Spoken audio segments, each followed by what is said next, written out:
आज बहुत सारे लोगों के सवालों को जवाब मिलेगा। कई लोगों का मिथ टूटेगा। इस जानकारी को आए कुछ 40 साल हुए हैं, पर लोगों में सुधार या बदलाव आज भी बहुत कम है। हर साल 5,000 मासूम हमारी लापरवाही की वजह से अपनी जान खो बैठते हैं। कई माँओं की गोद सूनी रह जाती है। कोई सोच भी नहीं सकता घर में इतनी आसानी से पाई जाने वाली चीज जिसकी anti bacterial properties and anti microbial properties बहुत फेमस है, उसका ये कड़वा सच भी हो सकता है। ये बहुत कम लोगों ने ही सुना होगा। तो बात 2012 की है। I was second year student of clinical nutrition and dietetics. Age लगभग कुछ 19 साल। खेल कूद स्पोर्ट से बचपन में ही लगाव था। I was a senior under officer in NCC, National Cadet Corps. तो एक 10 दिन के NCC कैंप में I was getting trained in one of the military hospital of Bhopal, MP, जहाँ सभी ex and present army officers अपना इलाज कराते हैं या कोई ट्रीटमेंट के लिए आते हैं। हॉस्पिटल कैंप में खेल कूद, मॉर्निंग रन, एक्सरसाइज, योगा, 4-6 घंटे के nutrition, medical and nursing, first aid पे लेक्चर्स होते थे और 2 घंटे की हम कैडेट्स की ड्यूटी लगती थी डिफरेंट वार्ड्स में to get practical experience along with 1-to-1 interaction with patients. It was an amazing experience. Generally हम एक वार्ड को लेके हमेशा मिक्स फीलिंग्स रखते थे। वो था फैमिली वार्ड। जनरली हम फीमेल कैडेट्स यंग बैचलर्स थे एंड उसमें patients mostly pregnancy, delivery, lactation, newborn's etcetera cases रहते थे। It was highly responsible, serious but very cute ward too. As I was a senior among all the cadets, duty distribute मुझे ही करना होता था, but ward choose तो मुझे मेरे लिए भी करना था। एक फैमिली वार्ड में हमेशा अवॉइड करती थी, बट एक दिन मेरी सीनियर नर्स ने मुझे किसी दूसरी नर्स को इम्पोर्टेंट फाइल्स एक्सचेंज करने के लिए कहा। All the other cadets were in the line. मेरी सीनियर वहाँ से जाने लगी तो मैंने वो फाइल मेरी जूनियर को दे दी और ये देते हुए मेरी सीनियर ने मुझे देखा और फटकार लगाई, ये वो नहीं करेगी, ये मैंने तुम्हें दिया है। उतने में मेरे किसी जूनियर ने सीनियर को कह दिया वो फैमिली वार्ड में कभी नहीं जाती है। ये सुनते ही मेरी सीनियर आंख बबूला हो गई और उसने मेरे सारे बचे दिन मुझे फैमिली वार्ड ही दे दिया। तो बाकी स्टूडेंट्स को ड्यूटी पे लगा के अब मेरा टाइम आ गया था फैमिली वार्ड में एंट्री लेने का। मेरे साथ 2 और कैडेट्स थे जो लकीली सीनियर नर्सिंग स्टूडेंट्स ही थे। बस वो दोनों आगे आगे, मैं उनके पीछे पीछे। वार्ड में जाते ही ढेर सारी प्रेग्नेंट एंड लैक्टेटिंग फीमेल्स। धीरे धीरे टाइम निकल गया। पेशेंट्स और उनके न्यूबॉर्न्स के साथ टाइम कैसे कैसे बीत गया मुझे पता ही नहीं चला। But I learned a lot at that day. सिर्फ हाफ एन आवर बचा था, ड्यूटी फिनिश होने ही वाली थी। वही हुआ जिसका डर था। एक emergency delivery case. Mrs Neha जिनकी डिलीवरी होनी थी और मिसेस लक्ष्मी जो उनके साथ आई थी। पॉइंट ये है उधर ऐसा क्या हुआ जो हमारे कंट्रोल में था और हम सब फेल हो गए। किसी मासूम की जान बचाने में ये अक्सर हमारे आसपास होता है और हम चुप रहते हैं या सीरियसली ना लेके कुछ नहीं करते। Anyways, a very cute baby boy was born. उनके घर में 10 साल के बाद a baby was coming. Everyone was happy celebrating. Mrs Lakshmi अपने पोते के होने पे पूरे स्टाफ में मिठाई दी। हमारा न्यूबॉर्न को नर्स लेके आई और जल्दी से मिसेस लक्ष्मी मिठाई का बॉक्स छोड़ के अपने बैग में कुछ ढूंढने लगी। हम सब सोच में पड़ गए कि बच्चे को लेने के बजाय मिसेस लक्ष्मी आखिर ढूंढ क्या रही है। फाइनली वो बच्चे और मिसेस नेहा के पास गई और बोली, माँ के दूध से सबसे पहले मेरे पोते को ये शहद चटाना बहू। सीनियर नर्स ने बच्चे को दिया मुझे और मिसेस लक्ष्मी के हाथ से शहद की बोतल ले ली और तेज आवाज में कहा, 6 महीने तक सिर्फ माँ का दूध, और 6 महीने क्या, 1 साल तक भी बच्चे को शहद नहीं देना है। शहद बहुत खतरनाक होता है। ये बात सुनते ही मिसेस लक्ष्मी अपने पे काबू नहीं रख पाई और नर्स को बुरा भला बोलने लगी। आजकल नया नया शुरू हुआ है, ज़्यादा पढ़ाई लिखाई अच्छी नहीं होती, मेरे हाथ से शहद की बॉटल छीनी कैसे, आखिर मैं मेरे पोते को मेरे हिसाब से नहीं रख सकती, मेरा तो हक है, वगैरह वगैरह।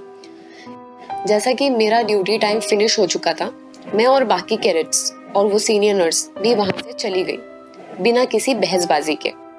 मैंने चलते वक्त मेरी सीनियर से पूछा, ऐसा क्या डेंजर होता है हनी में, अगर हम उनको हनी दे देते बच्चे को तो क्या क्या हो सकता था। उन्होंने मुझे हैरत कर देने वाली ऐसी बात बताई जो मैं सोच भी नहीं सकती थी। सिर्फ इंडिया जैसे less literate and developing nation में ही नहीं, हर साल 50 में से एक बच्चा कैलिफोर्निया जैसे डेवलप्ड देशों में पहले साल के अंदर ही खत्म हो जाते हैं, जिसमें United states, Argentina, Australia, Canada, China, Denmark, Finland, Italy, Norway, Spain, Japan and central America आदि नाम भी मौजूद हैं। इसे कहते हैं इन्फेंट बॉटलिज्म, जिसमें हनी में प्रेजेंट डस्ट और बैक्टीरियल स्पोर्स, बीजाणु, अंडे बच्चे को लार्ज इंटेस्टाइन या बड़ी आंतों में जाके बैठ जाते हैं।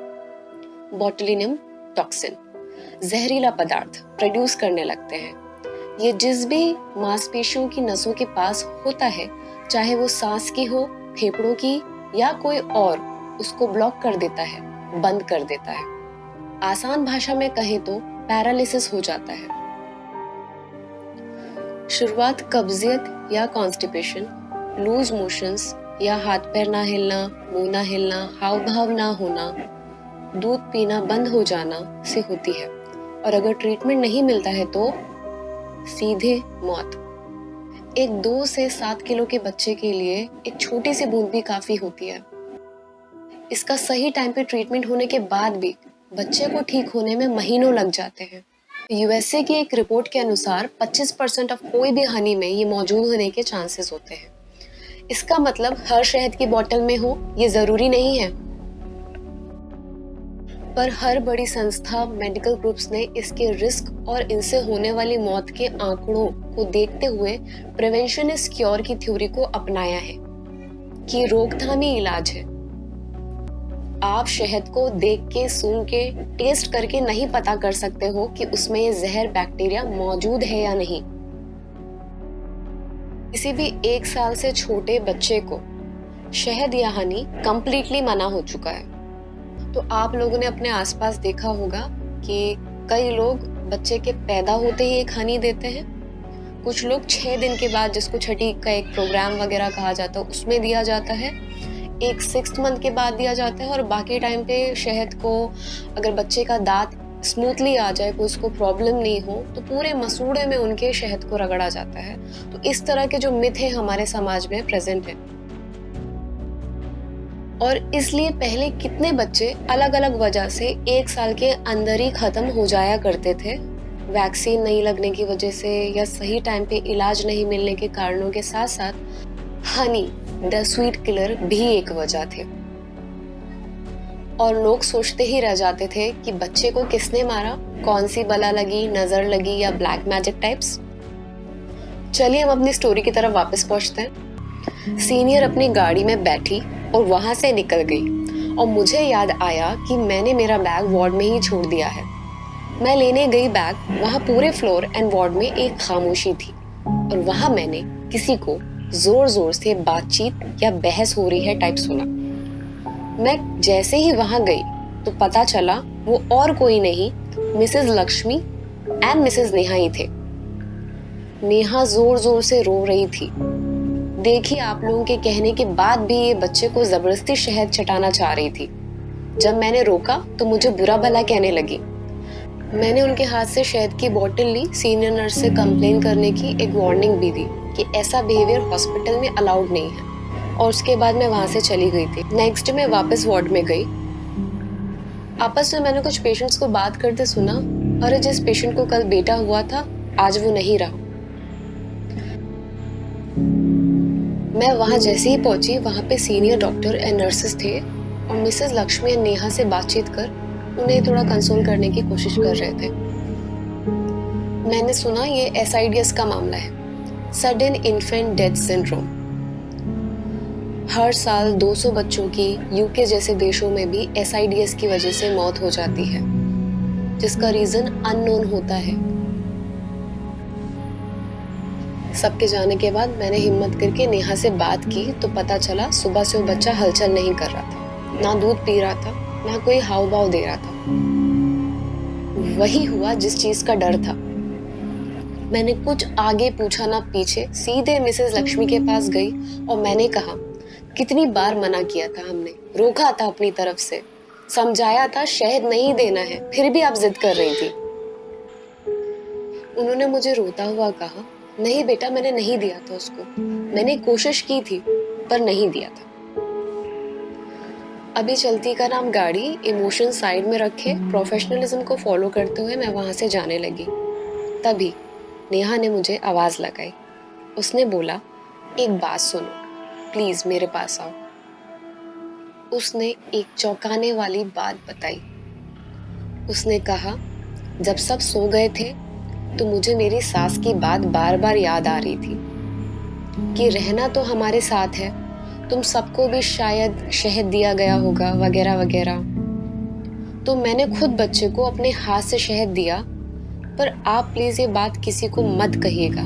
पर मैं आपसे प्रॉमिस करती हूँ, मैं जिंदगी भर इस जानकारी को अपने और अपने आसपास के लोगों को बताऊंगी, देती रहूंगी कि शहद कितना खतरनाक हो सकता है नवजात बच्चों के लिए, खास तौर से 1 साल के अंदर के। मैं समझ रही थी she was suffering from postpartum depression और अब एक नया trauma of losing her baby. उस नाजुक सिचुएशन को ध्यान में रखते हुए मैंने कुछ नहीं कहा, पर जब मैं वहां से जाने लगी आई वॉज शॉक्ड। मैंने देखा मिसेस लक्ष्मी ने सब कुछ सुन लिया है। मैंने बस मिसेस लक्ष्मी से कहा, आगे जो भी कहे या करे, पर एक बात याद रखे, हर कोई इस दुनिया को बदलने के बारे में सोचता है, लेकिन कोई खुद को बदलने के बारे में नहीं सोचता। मिसेस लक्ष्मी मिसेस नेहा के पास आई, उसको गले लगाया और दोनों रोने लगे। आगे मिसेस लक्ष्मी को क्या करना चाहिए था वो आप सोचे। हर शहद के डब्बे में टॉक्सिन्स नहीं होते, फिर भी रिस्क लेना चाहिए या नहीं ये आप सोचे। रोकथाम इलाज से बेहतर है या नहीं ये आप सोचे।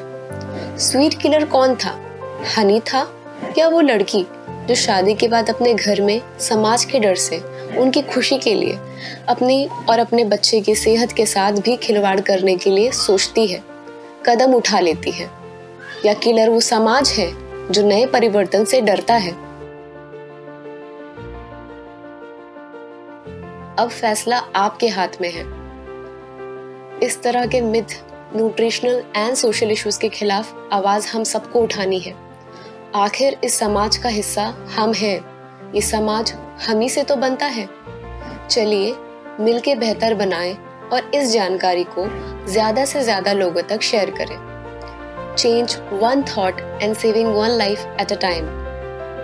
आपका हर एक लाइक मुझको ऐसी वीडियोस बनाने के लिए मोटिवेट करता है। आप कमेंट सेक्शन में मुझे बता सकते हैं ये वीडियो आपको कैसा लगा।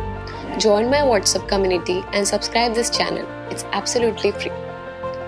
आज के वीडियो का सवाल ये रहा, हनी इन्फेंट बॉटलिज्म से लास्ट स्टेज में बच्चों को क्या हो सकता है? Option A paralysis, option B eyesight loss, option C hair loss, option D constipation. इसका सही जवाब आप मुझे कमेंट सेक्शन में लिख के बता सकते हैं। मेरी नेक्स्ट वीडियो में मैं सही आंसर देने वाले कोई भी एक लकी विनर का नाम अनाउंस करूंगी।